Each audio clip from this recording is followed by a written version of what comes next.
أهلا بيكم في حلقة جديدة من برنامجكم سايب أثر. في لحظات كتير مش بنكون محتاجين فيها حلول ولا محتاجين نصايح، احنا محتاجين بس حد يحس بينا، اللي يسمع الصوت من غير ما يعلى، واللي يفهم التعب من غير ما نشرحه كلمة كلمة. يمكن عشان التعب أوقات بيكون أكبر من الكلام، وأوقات الكلام نفسه بيكون وجع. هدى بنت في أواخر العشرينات، طول عمرها بتعتمد على نفسها وبتحاول تحل مشاكلها لوحدها، مش عشان هي بتحب الوحدة، لكن عشان عمرها ما لقيت حد يسمعها للنهاية. كل ما تبتدي تشرح اللي جواها لحد تلاقي ردود زي انت مكبرة الموضوع قوي، خدي الأمور ببساطة، أو ما كل الناس بتعدي بده، ايه المشكلة يعني؟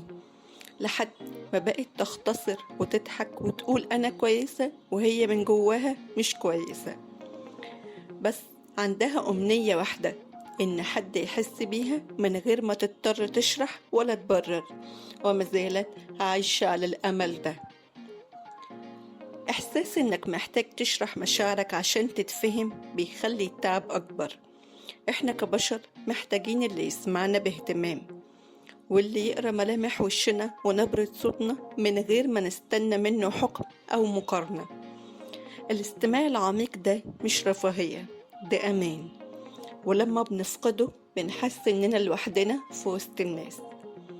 يمكن لو كل واحد فينا حاول يسمع التاني بقلبه قبل ودنه هنكون مصدر أمان لبعض. والأمان ده مش دايما في الحلول، أوقات بيكون في وجودك بس. سؤال حلقتنا النهاردة، انت مين الشخص اللي بيحس بيك من غير ما تشرح؟ ولو مش لاقيه، نفسك تلاقيه في مين؟ شاركوني في التعليقات أو ابعتولي رسائل، عشان لما بنحكي بنخف.